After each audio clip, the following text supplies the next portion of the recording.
Are you fixing it?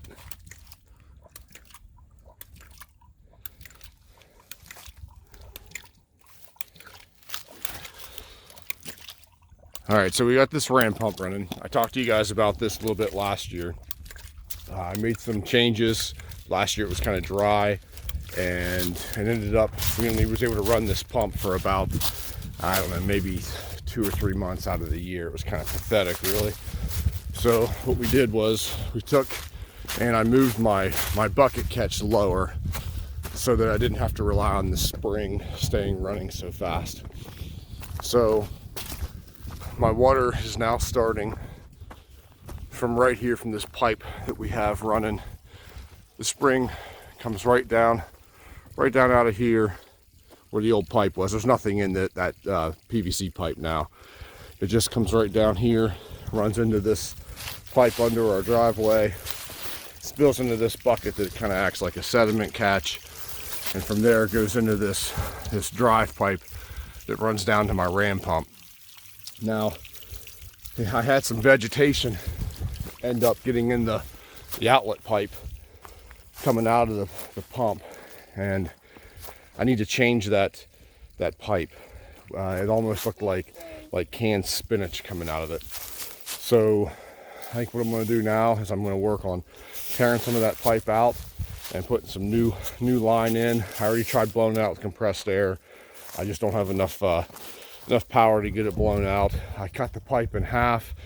I could blow through the one side, but not, of course, the other where my plug is. And so we're just going to replace that section and hopefully get some better flow up to the chickens. What is it?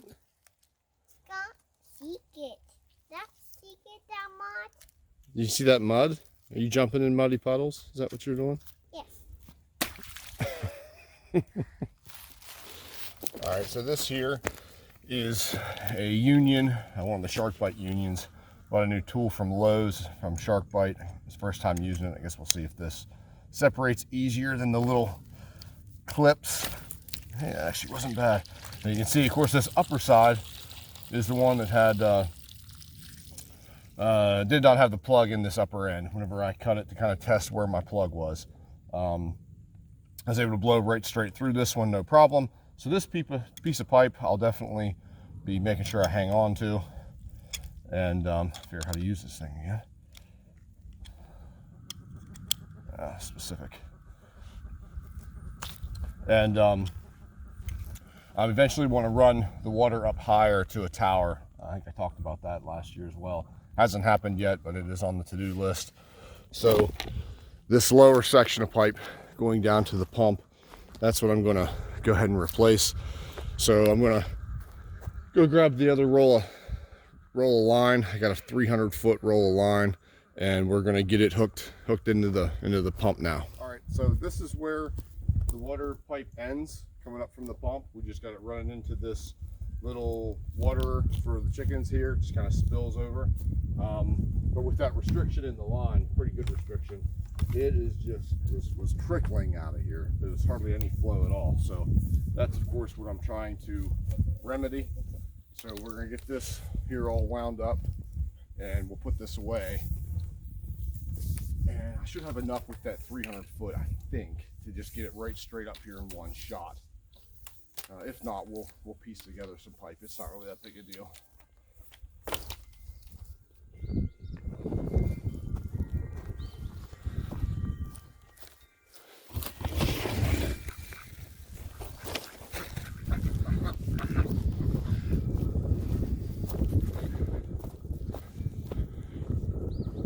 You gonna come help, Dylan? Yes? Come on.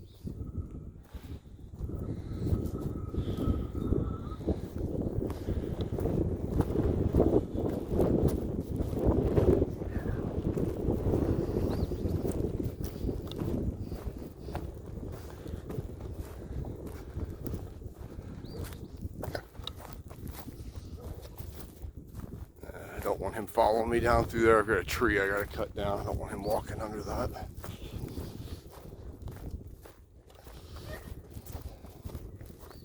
Take the long way.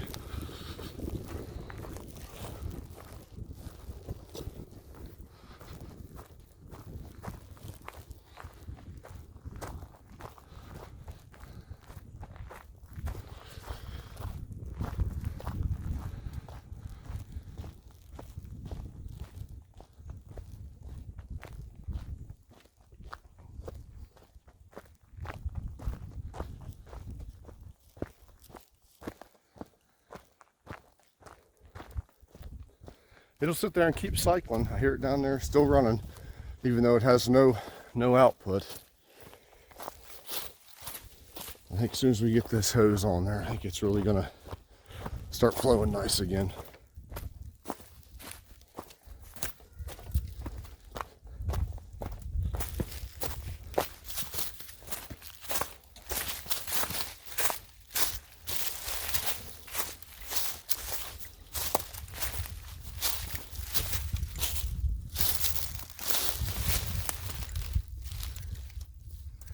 Come on, Tarbird. Oh, there comes Casey. What?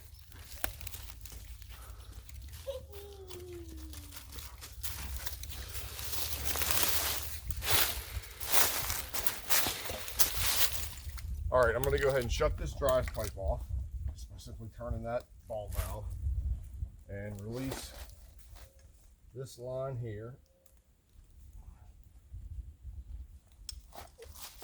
And here's of course our new roll. So we're going to go ahead, get it hooked in. What, Bobby? All right, that's in. And now I'll start fishing this up through the woods, and I'll see you guys when I get to the top.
We're gonna make it.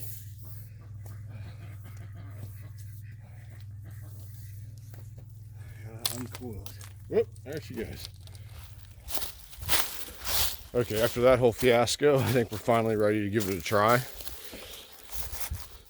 So, first thing we're gonna do is turn this valve on. And it's already primed, so I start opening this. Now it might shut off as it fills the line. If I open this the whole way, it kills the pump.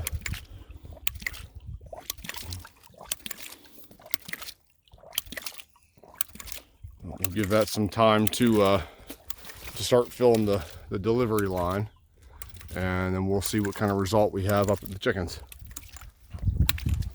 All right, I think I have that output valve as open as I can get it without the pump shutting down.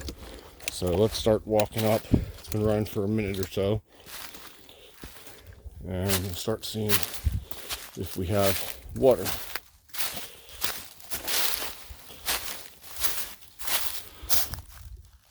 All right, the line's cold there, so I've got loose water up that far.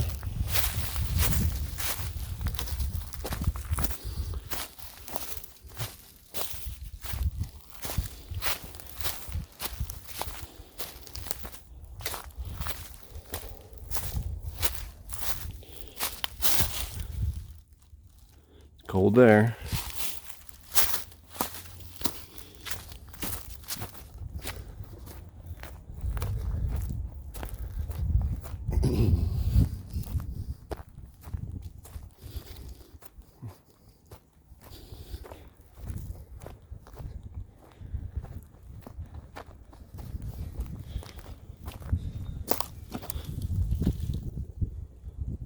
think I've got water there also.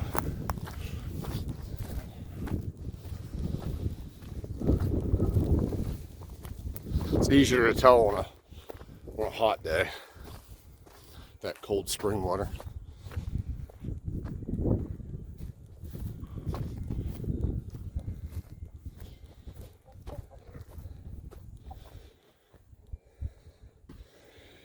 It's like nothing yet.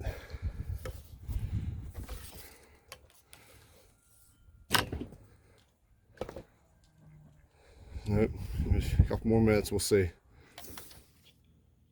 All right, so that minute turned into a couple days. As I was waiting, my wife reminded me that we had an Easter egg hunt to go to. And so we went to the Easter egg hunt, and I came back, and the water was still pretty pathetic flow. So I ended up taking apart the pump, brought it up here, and I found that this one-way check valve here has failed. So you can blow through here, and our one-way check valve is actually a two-way check valve. So I'm going to replace it. I just came back from Lowe's after work, and I bought a brass 3/4 inch check valve. So we're going to plumb that in and hopefully get this thing hooked back up before the sun goes down, and we'll preferably see some good results. Okay, so I have this new check valve plumbed in. And for those of you who are interested, I'll try to explain how this thing works without screwing it up and sounding like a complete idiot. But pretty much what happens is, so this end here is what's hooked to my bucket, and that is called the drive end. There's a pipe that comes down. Of course, there's pressure through this, so the water comes down, and what happens is it starts flowing out of this swing check valve. So in here, there's a flap, that moves up and down, and as water comes through and it rushes by that flap, eventually you get enough speed that it kind of drags the flap shut. As that shuts, you get enough pressure then that comes against here and unseats the spring on this and allows the water to then go on through this check valve. Okay, so the water then comes in here and it starts to build up into this cylinder here. And of course, we're compressing air inside of this. Well, as that builds up pressure, it pushes back and it slams this one-way check valve shut. So then what happens is the water has nowhere to go except on up this delivery pipe that's on this end. As this swings shut, it slams shut, excuse me, it creates what's called a water hammer effect. So this slammed shut, the water that's coming down actually kind of bounces back up the pipe a little bit, which allows this swing valve to then swing open, and then the whole process starts over again. The water comes back over, rushes up, closes this through the check valve, builds pressure, the pressure slams this one shut, hammer, swings back open. So it's pretty ingenious and it's kind of remarkable to watch. All right, so there it goes. So of course what I think my problem was, since this valve wasn't closing all the way, as this was building pressure where it's supposed to slam this shut and then push the water on up my delivery pipe, some of that pressure was bleeding back through my valve here. So I guess now I need to see what kind of result I have up at the other end, cross my fingers, and hopefully that's all it was and I don't have any other issues going on. Well, the chickens seem happy. It's not quite where I want it, but it's better than it was. So for right now, I'll take it. And I guess I'll just have to keep playing and see if I can get it running any better. Now, whenever I moved that bucket, I did lose some head pressure, and maybe that's playing into what kind of result I'm going to see up here versus what I'm used to. So that could be part of my problem here. But nonetheless, it's plenty of water for the chickens, so it'll do for now. Oh, success. That's what I wanted to see. So I went back over the hill, started playing with the valves. I thought it was cycling a little fast, so I took and adjusted the valves to get it cycling at a slower rate. what I thought was a little more the standard from watching other people do it. And well, you see the results. It's flowing perfect now. It's exactly what I want. We'll probably fill the kids' swimming pool with it here in the spring, and I'm tickled to death. All right, so finally, guys, if you're into this kind of thing, please hit that like and subscribe button. That will help us get our videos out there. If you're into the homesteading thing, you're interested in livestock and different little projects like this, definitely hit that button. We're going to keep putting out videos, and I'll keep them coming at you. Thanks. Electricity free.